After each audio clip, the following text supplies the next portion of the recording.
Hello everyone, I am Hassan Suhail. Welcome to SoloWord Academy. This is a quick revision one shot for the topic data frames from the chapter Data Handling Using Pandas 1, Class 12 Informatics Practices NCERT book. Let's get started.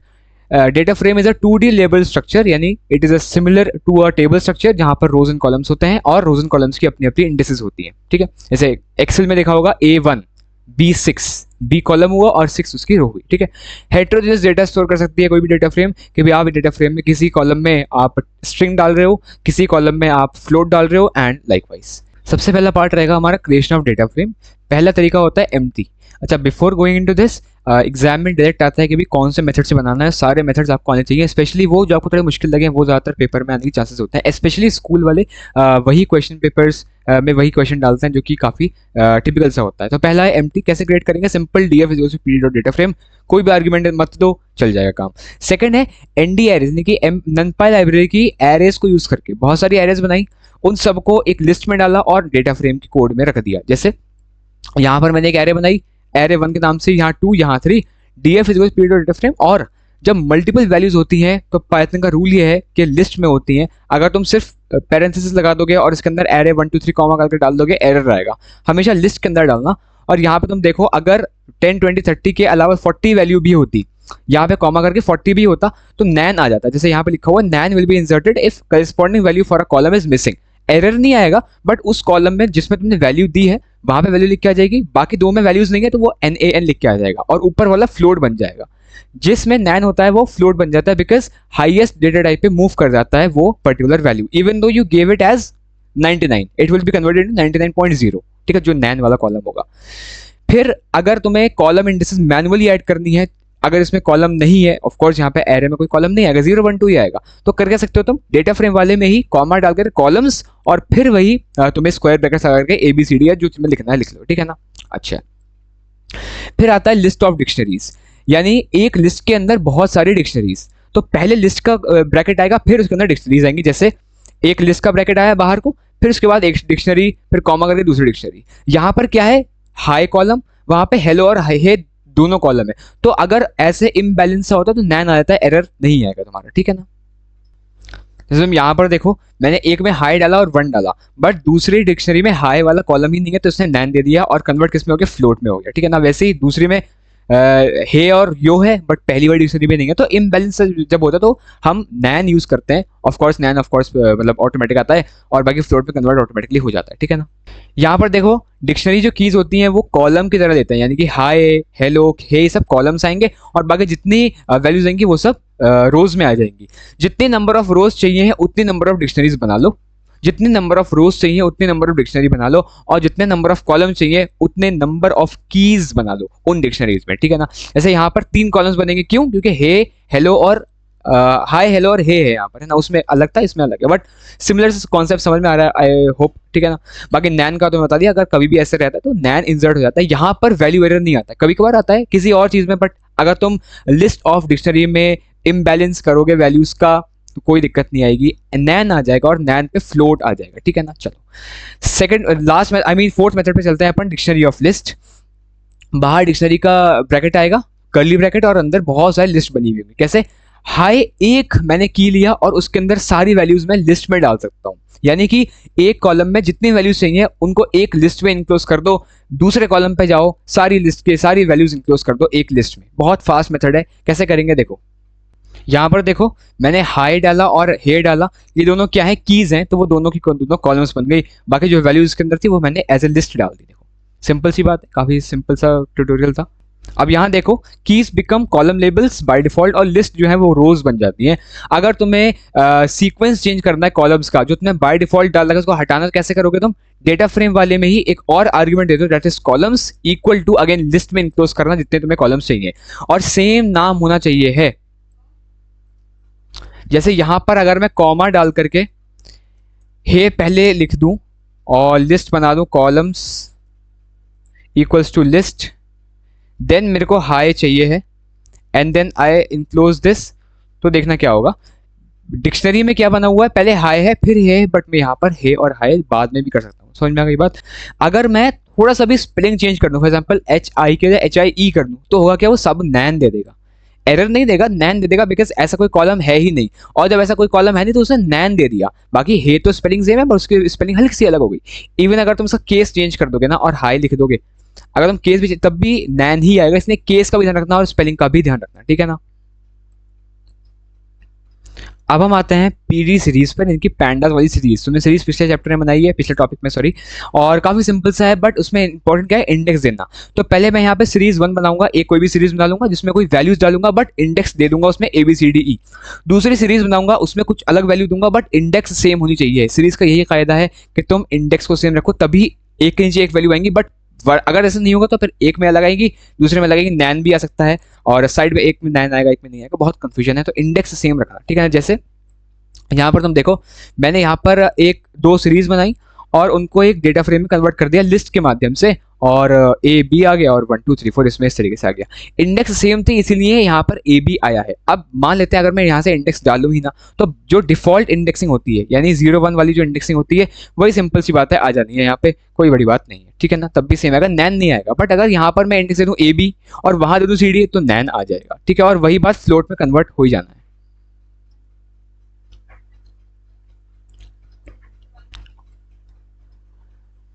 अब यहाँ लिखा क्या है, जो series जो Python का जो कायदा होता है कि भाई अगर मल्टीपल ऑब्जेक्ट्स है तो उसको एक लिस्ट में इंक्लोज करो, वही हमने करा है। अगर तुम्हें सिर्फ सीरीज ए का चाहिए रहता तो फिर तुम लिस्ट में नहीं करते, data frame parenthesis series A parenthesis close, कोई लिस्ट विस्ट नहीं आती, ठीक है ना। लिखा हुआ यहाँ पर जो लेबल्स है ना वो इन द कॉलम नेम्स, यहाँ labels in the series basically होगा। क्या कह रहा है, अगर तुम जो इंडेक्स डाली है ना वो 0 1 2 जैसे बन जाएगी, जैसे हमने यहाँ पर देखा, यहाँ पे ए और बी बन गई, कौन सी कॉलम्स बन गई जो इंडेक्स तुम्हें दी हुई थी सीरीज में, ठीक है ना। हर एक सीरीज हर एक रो बन जाएगी डेटा फ्रेम की। और सबसे इंपॉर्टेंट ये है, इंडेक्सिंग यहां पर सही होगी, अगर इंडेक्सिंग नहीं होगी तो नैन आ जाएगा और फ्लोट आ जाएगा, ठीक है ना। अब हम आते हैं लास्ट वाले मेथड पे, that is dictionary of series. बहुत सिंपल सी बात है, एक सीरीज मल्टीपल सीरीज हो सकती है, एक सीरीज हो सकती है, बट एक पर्टिकुलर डिक्शनरी में वो होगी, यानी बाहर आएगा डिक्शनरी का ब्रैकेट कर्ली ब्रैकेट, इसके अंदर एक की, और उसके बाद सीरीज को तुम डिफाइन कर दो pd डॉट सीरीज से। और इंडेक्सिंग बहुत इंपॉर्टेंट है। यहाँ देखो मैं सीरीज बनाई दो, कैसे बनाई, मैंने एक की डाली ए, एक की रही बी, तो वो दोनों कॉलम्स बन जाएगी, इतनी बात समझ में आ गई। बट pd डॉट सीरीज से 9988 और इंडेक्स सेम है, तभी एक के नीचे एक आ रही है। अगर मैं यहाँ पर इंडेक्स जरा सी भी अलग कर दूं ना, कुछ भी अलग अलग होंगी, तो एक आएगी फिर नैन आएगा, फिर दूसरे आएगा फिर नैन आएगा, देखो सब में फ्लोट लोड आ जाएगा, बहुत अजीब हो जाती है। और ये अल्फाबेटिकली आती है, ई पहले आएगा फिर पी, फिर पी क्यू और फिर क्यू, ठीक है ना, याद रखना। आगे बढ़ते हैं, अब हम आते हैं ऑपरेशंस ऑन डेटा फ्रेम। पहला है कौन, हम कैसे कोई कॉलम ऐड कर सकते हैं। यहाँ पर मैंने छोटा सा डेटा फ्रेम बना दिया है, ए और बी दो कॉलम्स हैं, उसके अंदर वैल्यूज हैं। अब मुझे अगर कोई नया कॉलम ऐड करना है, कैसे करूंगा, मैं डीएफ लिखूंगा जो डेटा फ्रेम का नाम है, फिर एक स्क्वायर ब्रैकेट लगाऊंगा, एंड देन जो भी मेरे को नया नाम चाहिए होगा, फॉर एग्जाम्पल XY चाहिए, और इक्वल टू लगा के वापस से लिस्ट, और जितने नंबर ऑफ रोज हैं उतनी ही। अगर मैं देखो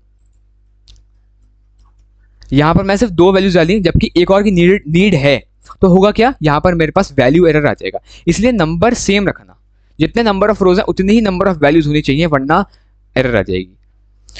अब मैं प्रिंट करूंगा, यहाँ पर प्रिंट करने के बाद मेरे पास क्या आ जाएगा, एक नया XY कॉलम आ जाएगा, ठीक है ना। इसको इग्नोर करो, इसको इग्नोर करो, ये देखो सिर्फ, ठीक है। बहुत सिंपल सी बात है, समझ में आ गई होगी आई होप। अच्छा, इस कमांड से ना तुम क्या कर सकते हो, किसी भी एग्जिस्टिंग कॉलम की वैल्यूज भी अपडेट कर सकते हो। फॉर एग्जांपल यहाँ पर मैं XY ना लिख करके सेम नाम लिखूं, फॉर एग्जांपल B, तो मैं यहाँ पर जो B की 098 वैल्यूज है उसको मैं 98 98 97 96 से अपडेट कर सकता हूँ। देखो यहाँ पर ये वाला देखो, नीचे वाला, समझ में आ गई बात। बहुत सिंपल सी बात है, अपडेट भी कर सकते हो अगर सेम नाम आ गया, किसका, कॉलम का, कॉलम को अपडेट कर रहा है अभी, ठीक है ना। अगर तुम्हें एक कॉलम की सारी वैल्यूज सेम चाहिए तो लिस्ट की जरूरत नहीं है, तुम क्या कर सकते हो, तुम सब में मतलब ऐड मत करो, 98,98 ऐसे मत करो, डीएफ स्क्वायर ब्रैकेट बी लगाया और सिर्फ 98 लिखता विदाउट एनी लिस्ट, तो हुआ क्या, पूरे के पूरे बी कॉलम में सबकी 98 वैल्यूज आ जाएंगी। सही है, समझ में आ गई होगी। बहुत सिंपल सी बात है, लिस्ट मत लगाना है इसमें, वरना अगर तुम लिस्ट लगा करके एक वैल्यू लिखोगे फिर तुम वैल्यू एरर पे पहुंच जाओगे। सेकंड आता है हम रो कैसे ऐड करें, सिंपल सी बात है, बस लॉक लगता है इसमें, तो यानी कि df डॉट बी नहीं चलेगा, df dot loc, and then तुम्हें लॉक लिखने के बाद कोई भी रो की नई वैल्यू डाल दो। फॉर एग्जांपल 012, यहाँ पे 3 लिखा हुआ है, मैं 3 डाल दूंगा, बिकॉज 012 चल रहा है ना, देखो 012 इस तरीके से, तो मैं इक्वल टू डालूंगा, एंड देन जितने कॉलम्स है उतनी वैल्यूज डालूंगा। फॉर एग्जांपल 0800, 0880 आएगा, छोड़ो इसको, 7787, ठीक है ना। मैं यहाँ प्रिंट करूंगा तो यहाँ पर मेरे पास नया जो है 3 कॉलम बन गया और 77 वैल्यूज आ गई। सेम बात है, अगर तुम इसमें चाहो तो अपडेट कर सकते हो, सेम इंडेक्स रख करके मैं चाहूँ तो 1 का अपडेट कर सकता हूँ किसे, 7787 से, ठीक है। सिंपल सी बात है, अपडेशन भी अलाउड है यहाँ पे, ठीक है। Make sure same number of values to be added, वरना वैल्यू एरर आ जाएगा तुम्हारे पास अगर तुम कम या ज्यादा डालोगे। तो इसलिए हमेशा सेम नंबर ऑफ वैल्यूज डालना, जितने कॉलम्स हैं जितनी रोज है, डिपेंड करता है तुम रो ऐड कर रहे हो या कॉलम।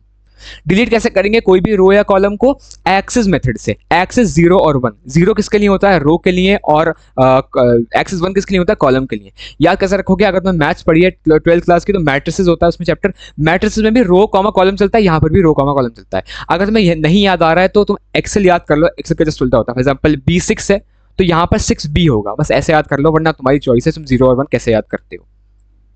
बस इसमें इंपॉर्टेंट चीज ये है कि हमें ना df.drop कमांड लिखना होता है, और इसके अंदर तुम्हें जो कॉलम या रो का वैल्यू, जो भी उसका नाम है, इंडेक्स है, जो भी है, मैं यहाँ पे ए कॉलम को रिमूव करना चाहता हूँ, मैं कॉमा लगा करके एक्सेस लिखूंगा एंड देन 0 या 1।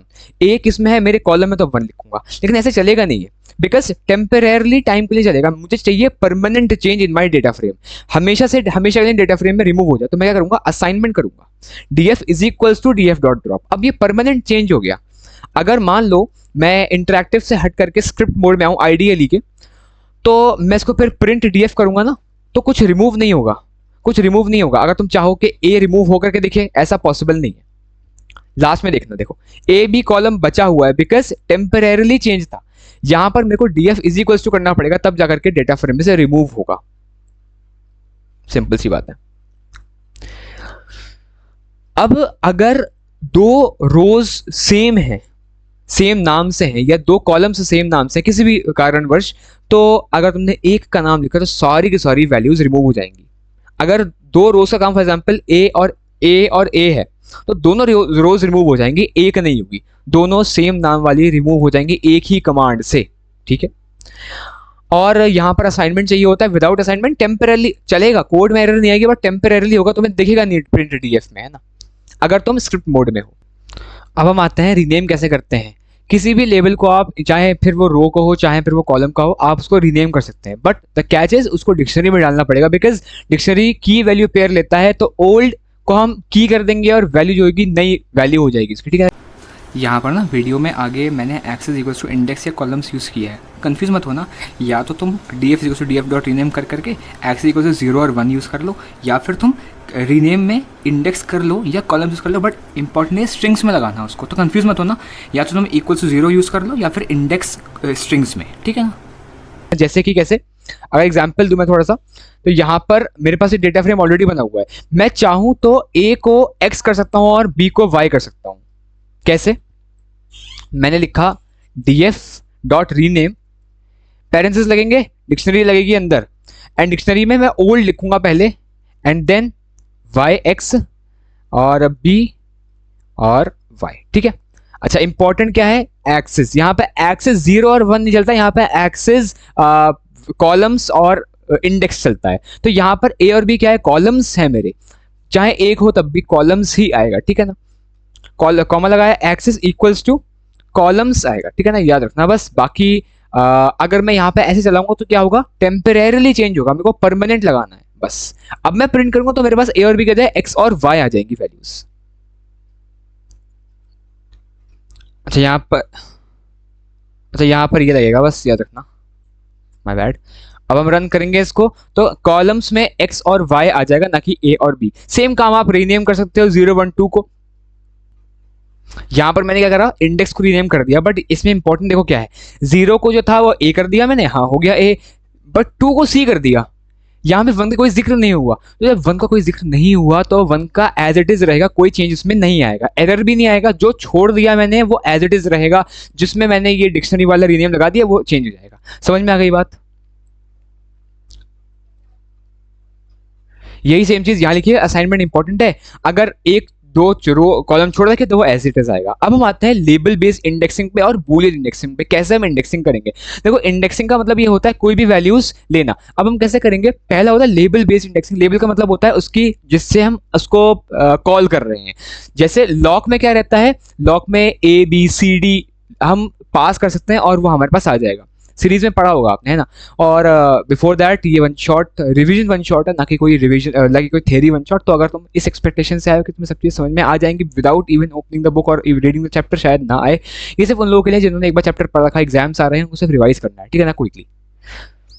तो उन्हीं के लिए ये वन शॉट है। बाकी आगे बढ़ते हैं। df डॉट लॉक रो, मैं क्या करूंगा?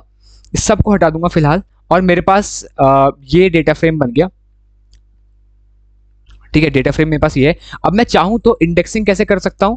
प्रिंट df डॉट लॉक, और कोई भी अगर मेरे को वैल्यू चाहिए, फॉर एग्जांपल 1 है मान लेते हैं ना, मैंने 1 लिया यहां पर, तो यहां पर a और b मेरे पास आ गया, ठीक है। Simple as that. लॉक में ऑफ कोर्स पहला क्या होता है? रो होता है, तो रो का जो 1 वाली कॉलम थी उसमें दोनों दे दिया। अगर मैं यहां पर तुम्हारे थोड़े से कंफ्यूजन के लिए यहां पर इसको हटा दूं, तो जो 1 रो थी ना उसमें ए और बी कॉलम्स थे, तो ए और बी कॉलम्स की वैल्यू दे दी उसने, ठीक है ना। It means that dot loc looks for index labels not for row position numbers. यानी अगर मैं यहाँ पर इंडेक्स डिफाइन कर दूं, कोई भी अगर डेटा फ्रेम है मान लेते हैं, कोई भी अगर डेटा फ्रेम है उसमें इंडेक्स डिफाइन कर दूं, और फिर मैं चाहूं कि यार वो ओरिजिनल से चले, जैसे मैंने यहाँ पे डेटा फ्रेम को चेंज किया, यहाँ पे इंडेक्स डाल दी XYZ। अब मैं क्या करूंगा? लॉक मेथड से चलाऊंगा 1, मुझे 1 की वैल्यू चाहिए, यानी कि 1 कैसे आएगा? y वाली आ जाएगी वैल्यू, बट यहाँ पे एरर आ जाएगा, बिकॉज एक बार मैंने कुछ इंडेक्सिंग अगर डिफाइन कर दी तो उसी इंडेक्सिंग से मुझे कॉल करना पड़ेगा। जैसे कि y, यहाँ पे 0 1 2 नहीं चलेगा, नई इंडेक्सिंग आ गई है। तो df डॉट लॉक में याद रखना कि अगर कभी भी तुम्हें इंडेक्स चेंज कर दी हो और फिर तुम लॉक लगा करके इंडेक्स वैल्यू ओरिजिनल वाली दे रहे हो 0 1 2 3 4 वाली, तो नहीं चलेगा, एरर आ जाएगा। सही है। यहाँ पे छोटा सा एक मतलब इमेज भी है, आई सपोज ये थोड़ी ब्लर है बट इंप्रूव हो जाएगी, डोंट वरी।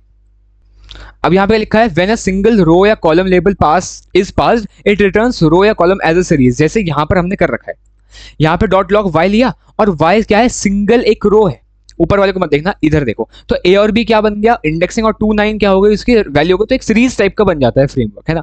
वैसे ही अगर तुम लॉक में किसी तरीके से कॉलम ऐड कर दोगे तो कॉलम, एक कॉलम की सारी रो वैल्यूज वो भी सीरीज बन जाए। कैसे करेंगे वो बताऊंगा आगे, बट तुम समझ में आ गई होगी बात, वो सीरीज में कन्वर्ट हो जाएगा। तो कभी भी तुम्हें आउटपुट लिखना हो पेपर पेन पे तो ऐसे मत लिखना, हमेशा सीरीज के लिए किसी सीरीज के तरीके से आइए वर्टिकली, ठीक है ना। फॉर्मेट कैसा होता है? लॉक का पहले रो आती है फिर कॉलम आता है, पहले रो आती है फिर कॉलम आता है। जैसे यहाँ देखो, अगर मेरे को सिर्फ और सिर्फ बी वाले यानी उसकी वैल्यू चाहिए तो क्या करूंगा मैं? कॉमा लगाऊंगा और बी लिख दूंगा। बट इसमें एक चीज है कि भाई मुझे बी कॉलम तो मिल जाएगा, बट वैल्यूज क्या मिलेंगी? मुझे चाहिए सारी वैल्यूज। ये जो कोलन है ना, कोलन की सारी वैल्यूज को दिखाता है, ऑल।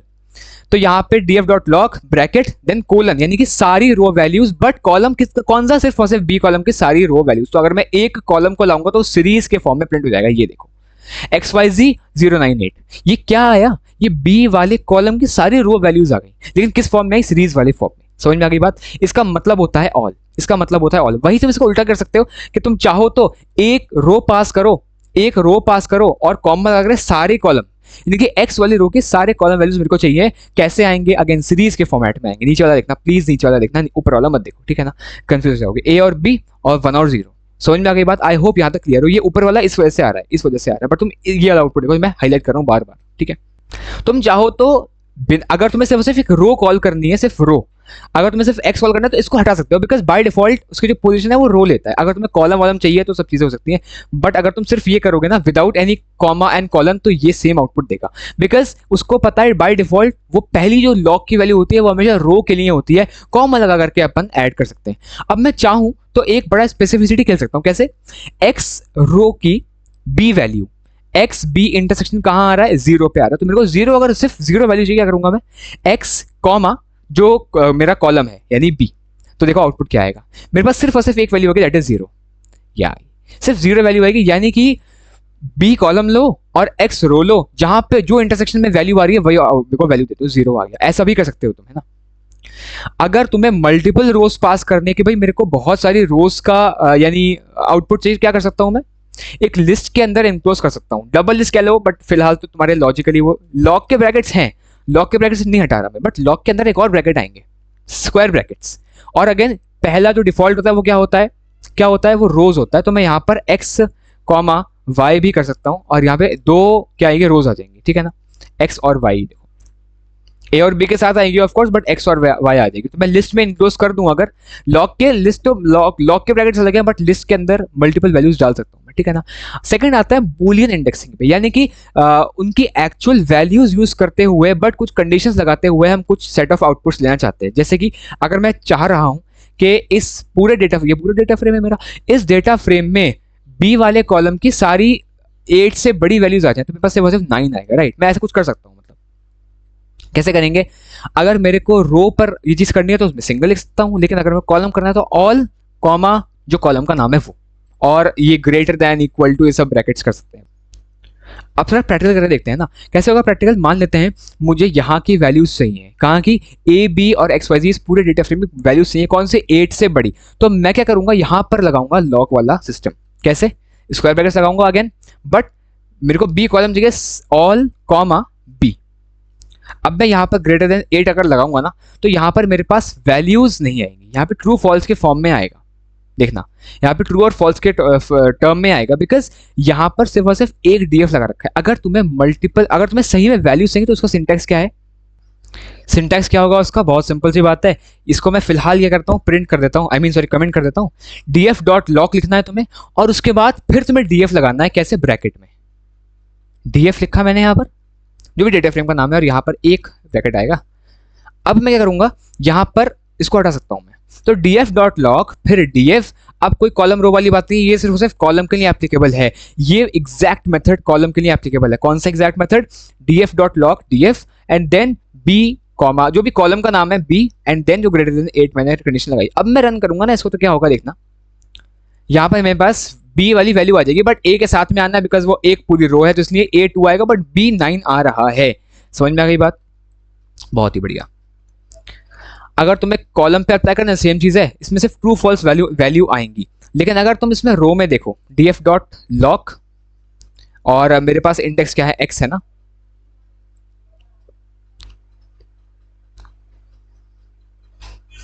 यहाँ पे फॉल्स फॉल्स आएगा अगेन, ट्रू फॉल्स का कोई यहाँ पे वैल्यूज कोई सीन नहीं, सिर्फ ट्रू फॉल्स ही आते हैं, ठीक है ना। अच्छा, अब हम आते हैं स्लाइसिंग वाले पार्ट पे। स्लाइसिंग का मतलब होता है कोई भी बड़े से डेटा फ्रेम में से कुछ पार्ट निकालना, सबसेट बनाना बेसिकली, है ना। सिंपल सा इसका फॉर्मेट देख लो, df dot loc a to b, ठीक है। अब यहाँ पर लॉक यूज क्यों करेंगे? बिकॉज यहाँ पे science, Hindi, English, string use करेंगे हम, ठीक है ना।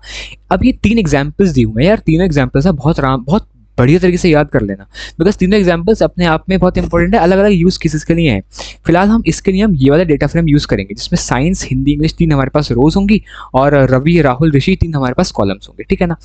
पहला जो इस पे लिखा हुआ है वो है, अगर तुम्हें साइंस टू इंग्लिश, यानी कि मतलब साइंस टू इंग्लिश मतलब जितनी रोज है साइंस से English, including science and English of course, अगर तुम्हें उतनी रो चाहिए सिर्फ और सिर्फ एक रवि कॉलम के लिए, कैसे करोगे? यहाँ पर हम यूज करेंगे df डॉट लॉक साइंस टू इंग्लिश स्लाइसिंग वाले मेथड में, बट कॉमन लगा के रवि। तो यानी कि a टू b क्या है, हमारा रो है, और दूसरा क्या है, कॉलम है। तो जो रो से जहां से चाहिए रोज में वो लिखो और रवि लिख दो। फिर इसमें क्या होगा, रवि से कॉलम जो है वो सिंगल कॉलम आ जाएगा, ठीक है ना, बिकॉज फॉर्मेट जो होता है लॉक का वो रो टू कॉलम होता है। यहाँ पर मैंने इसको स्ट्रिंग में कर रखा है जस्ट टू सेव टाइम, ठीक है। और यहाँ पर इसको मैं फिलहाल के लिए कर दूं। अब मैं रन करता हूँ, देखो तो क्या आएगा, साइंस टू इंग्लिश आना चाहिए और सिर्फ रवि का आना चाहिए कुछ यहाँ पे। अच्छा, यहाँ पे ये भी है, तो अब मैं यहाँ पे इसको डिसेबल कर देता हूँ ताकि तुम कंफ्यूज ना हो जाओ, ठीक है। तो यहाँ पर क्या हो रहा है, सिर्फ और सिर्फ रवि कॉलम के लिए मेरे पास साइंस, हिंदी, इंग्लिश आ जा रहा है। इसमें रवि लिखा हुआ नहीं है, सीरीज के फॉर्म में प्रिंट हो रहा है, ठीक है ना। दूसरा ये है कि अगर तुम्हें साइंस टू इंग्लिश चाहिए तो है, बट रवि से ऋषि सारे कॉलम्स का डेटा चाहिए, तो एक तरीके से पूरी की पूरी डेटा फ्रेम चाहिए तुम्हें। कैसे करोगे तुम, science to English comma Ravi to Rishi, दोनों में कोलन लगाओगे। ये सिंपल से, दोनों बहुत सिंपल है, ऐसे कोई खास इसमें बहुत मुश्किल नहीं है, ठीक है ना। यहाँ से मैं अगर तुम्हें दिखाऊं तो, अच्छा प्रिंट लगा रहा हूँ, उसमें प्रिंट लगा रहा है बिकॉज तुम समझ रहे हो ना, इसमें कोई दिक्कत नहीं है, पूरी डिफरेंट प्रिंट हो जा रहा है, यहाँ पे कोई बहुत बड़ी बात नहीं है। तीसरा है कि अगर तुम्हें साइंस टू इंग्लिश तो चाहिए है, बट रवि से ऋषि नहीं चाहिए, रवि एंड ऋषि का ही डेटा चाहिए है, इसके आगे पीछे कोई नहीं चाहिए। तुम क्या करोगे, साइंस टू इंग्लिश लिखोगे वैसी, बट एक लिस्ट के फॉर्म में रवि और ऋषि को कॉलम के साथ सेपरेट कर दोगे। इसका मतलब क्या हुआ, सारे कॉलम्स का एक स्टार्ट स्टॉप बट स्पेसिफिक रोज। समझ में आ गई बात, कैसे करेंगे अपन, इसको भी कमेंट कर दो और तुम देखना। df.log science to English comma करके एक लिस्ट में, बिकॉज आर्गुमेंट्स बहुत हैं, है ना, मतलब मल्टीपल आर्गुमेंट्स है, एक से ज़्यादा। तो यहाँ पर अगर मैं रवि टू ऋषि किया तो यहाँ पे साइंस हिंदी इंग्लिश तो आ गया, बट रवि एंड ऋषि का ही आया, राहुल का यहाँ पर कोई नाम नहीं है। समझ में आ गई बात, ये हमारा सिंपल सा स्लाइसिंग था। इन एग्जाम्पल्स के बेस पे काफ़ी और एग्जाम्पल्स तुम कर सकते हो, बाकी स्लाइसिंग में और कुछ ज़्यादा है नहीं। अब आते हैं एट्रीब्यूट्स ऑफ डेटा फ्रेम। बहुत इंपॉर्टेंट डायरेक्ट क्वेश्चन उठ के आता है कि भाई how to extract all the data types from the data frame. तो उसका सिंगल एक कमांड है, जैसे df.dtypes, खैर बताएंगे आगे, बट इसको मैं हटा देता हूँ यहाँ से। पहला है कि अगर तुम्हें सारी रो लेबल्स चाहिए हैं, सारी रो लेबल्स मतलब XYZ हमने जो बनाया था अभी, तो df.index कर दो। अगर हमें सारे कॉलम की हेडिंग चाहिए तो df.columns ABCD आ जाएगा, ABC या AB जितना था हमारे पास, है ना। अगर तुम्हें सारे डेटा फ्रेम्स चाहिए हैं, सारे कॉलम्स के अगर तुम्हें डेटा टाइप्स चाहिए हैं, सॉरी सारे कॉलम्स के डेटा टाइप्स चाहिए, तो क्या करोगे, डी टाइप्स कर दोगे। सिंपल सी बात है, df.dtypes। इसमें कोई भी ब्रैकेट नहीं आएगा, बिकॉज कोई आर्ग्यूमेंट या कोई फंक्शन नहीं है, कमांड है, सिंपल सी कमांड है, कोई फंक्शन नहीं है, ठीक है ना। df.values क्या करेगा, एक numpy एरे के फॉर्म में सारी की सारी वैल्यूज दे देगा जितनी तुमने उस डेटा फ्रेम में रखी है, excluding the header and the index, ठीक है। df.shape क्या करेगा, रोज कॉमा कॉलम्स करेगा, रोज इनटू कॉलम्स नहीं, रोज कॉमा कॉलम। जैसे कि अगर 4 रोज है और 3 कॉलम्स तो 4,3। साइज क्या करेगा, उसी को मल्टीप्लाई करके दे देगा, 4 × 3 12 हो जाएगा तुम्हारा आंसर। समझ में आ गई बात। शेप और साइज में थोड़ा कंफ्यूजन हो सकता है, बट शेप मतलब बाय कितने का है ना, तो कितने बाय मतलब पहले रो आएगा फिर कॉलम आएगा। साइज का मतलब होता है मल्टीप्लाई करके कितनी सारी वैल्यूज हैं। और याद रखना, उन सारी वैल्यूज में या इवन शेप में कभी भी हेडर इंक्लूड नहीं होता, कभी भी हेडर या कभी भी इंडेक्स इंक्लूड नहीं होती। वैल्यूज में हमेशा प्योर वैल्यूज इंक्लूड होती हैं, ABC और XYZ कभी भी इंक्लूड नहीं होगा। थोड़े से और एट्रीब्यूट्स हैं, डेटा फ्रेम डॉट टी। अगर तुम्हें ट्रांसपोज करना है, ट्रांसपोज नहीं पता अगर तुम्हें, तो ट्रांसपोज का मतलब होता है कि लेट अस सपोज, सिंपल सी बात है, अगर 4,3 की कोई मेरे पास डेटा फ्रेम है तो मैं 3,4 कर सकता हूँ उसको, यानी जो भी कॉलम की वैल्यूज थी वो सब रो में आ जाएंगे और जितनी रो की वैल्यूज थी वो सब कॉलम्स में आ जाएंगी। समझ में, बहुत सिंपल सी बात, ट्रांसपोज का मतलब आई होप समझ में आ गया हो। हेड ये एक फंक्शन है, बिकॉज यहाँ पे आर्ग्यूमेंट डलता है। हेड पैरेंथेसिस कुछ आर्ग्यूमेंट। हेड का मतलब होता है टॉप की कितनी रोज तुम्हें चाहिए है, टॉप की कितनी रोज तुम्हें, अगर तुम्हें मुझे टॉप की 2 रोज चाहिए पूरे डेटा फ्रेम में, तो मैं क्या करूंगा, डेटा फ्रेम या df.head ब्रैकेट के अंदर 2 डाल दूंगा। तो उसमें क्या होगा, मेरे पास इंडेक्स और हेडर के साथ 2 रोज की वैल्यू आ जाएगी। समझ में आ गई बात। वही चीज अगर तुम्हें टेल में करनी है तो लास्ट की जितनी वैल्यूज, जितनी रोज हैं वो उसी ऑर्डर में आएंगे, ऐसा नहीं रिवर्स करके आ जाएंगे, नहीं। अगर फॉर एग्जांपल 1 2 3 4 5 6 रोज हैं तो तुम्हें 3 लिखा तो लास्ट की 6 5 4 तो आएंगी, बट 4 5 6 के ऑर्डर में आएंगी, रिवर्स नहीं आएंगी, बट लास्ट की वैल्यूज उठ के आ जाएंगी सारी rows with of course their header and index. वो तो मतलब आम सी बात है। अगर मान लो तुम df.head में कुछ आर्ग्यूमेंट नहीं देते हो बट ब्रैकेट लिख लेते हो, तो होगा क्या, बाय डिफॉल्ट 5 रोज आ जाएंगी। अब तुमने हेड में करा तो टॉप की 5 रोज, नहीं करा तो लास्ट की 5 रोज, ठीक है ना। आई मीन टेल में करा तो लास्ट की 5 रोज, सिंपल सी बात है। df.empty ये ट्रू फॉल्स चेक करता है, क्या तुम्हारा डेटा फ्रेम एम्प्टी तो नहीं है, क्या कोई इसमें एम्प्टी वैल्यू तो नहीं है, सिंपल सी बात है। यहाँ पे लिखा हुआ नहीं है, बट यहाँ देखोगे तुम फॉरेस्ट एरिया df.empty लिखा हुआ है, सिंपल सी बात है। एम्प्टी का मतलब होता है कि अगर कोई तुम्हारे पास डेटा फ्रेम में कोई एम्प्टी वैल्यू है तो यहाँ पर ट्रू दे देगा, नहीं है तो फॉल्स दे देगा, सिंपल। अब इसमें ना 2 चीजें रह गई हैं तुम्हारी। इन प्लेस का मतलब होता है कि यार विदाउट असाइन, जैसे हम क्या कर रहे थे अभी ड्रॉप में या रीनेम में, हमने हमेशा क्या करा कि df = df.rename। इसका ऑल्टरनेटिव क्या है, तुम df.rename करो बट इन प्लेस यूज कर लो। इन प्लेस पैरामीटर का यूज किया हुआ है ड्रॉप एंड रीनेम में। अगर हम रीनेम यूज करेंगे तो df = df.rename है, और ये छोड़ो अभी बिकॉज हम कॉलम का ही काम कर रहे हैं, तो df.rename, या तो हम ऐसे करो जो हम करते हुए आ रहे हैं, ये हमने करा है।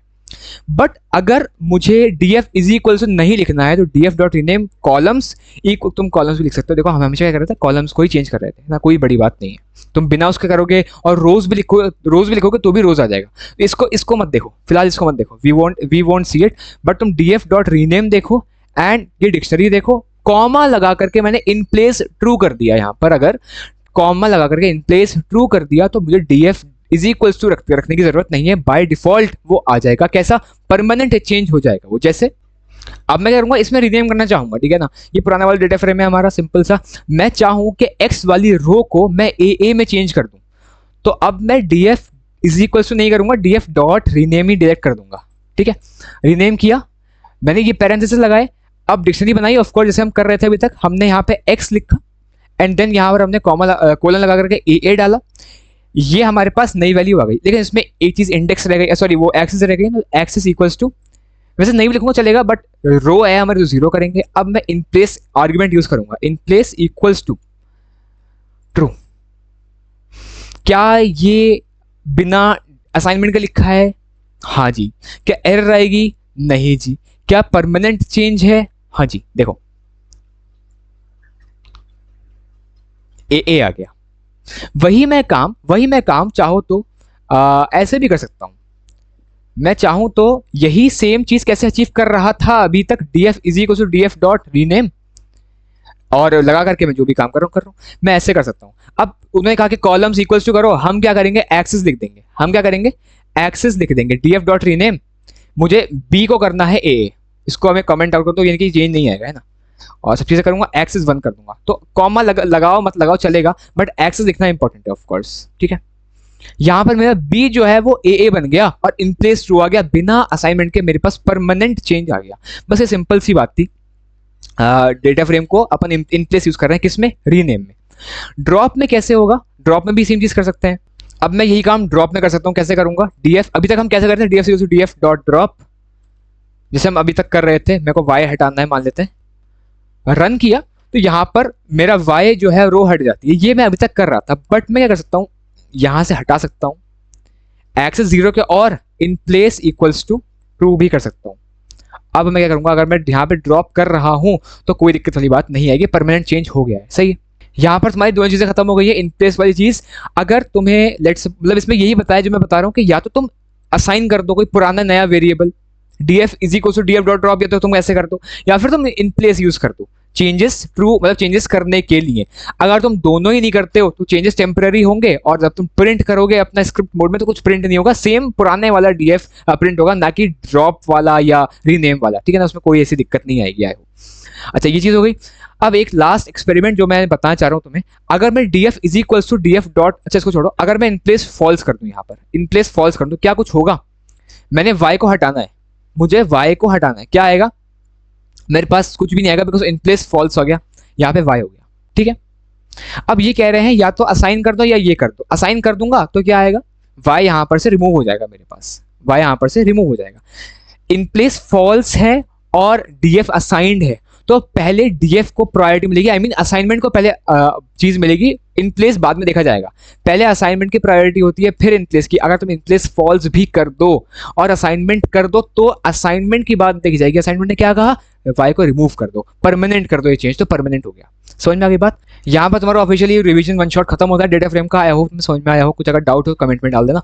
एंड अनाउंसमेंट करना है मुझे, क्यूबेस चल रहा है और क्यूबेस पे अपन क्वेश्चन पेपर्स अपलोड कर रहे हैं। अगर तुम यहाँ पर ब्राउज पेपर्स करोगे, इसका लिंक मैं डिस्क्रिप्शन में दे दूंगा। AI का क्लास टेस्ट अभी हुआ है, यूनिट टेस्ट 1 मैथमेटिक्स डली हुई है, 12th के काफी डले हुए, 11th के पूरी मैथ्स हो गई है। अनाउंसमेंट में चेक करते रहा करो, अनाउंसमेंट में बता रखा है मैंने। बाकी दैट्स इट। रिक्वेस्ट कर सकते हो तुम पेपर, अगर तुम रिक्वेस्ट करना चाहो कुछ इसमें सॉर्ट आउट करके देख लेना अपने हिसाब से, ठीक है ना। And thank you so much.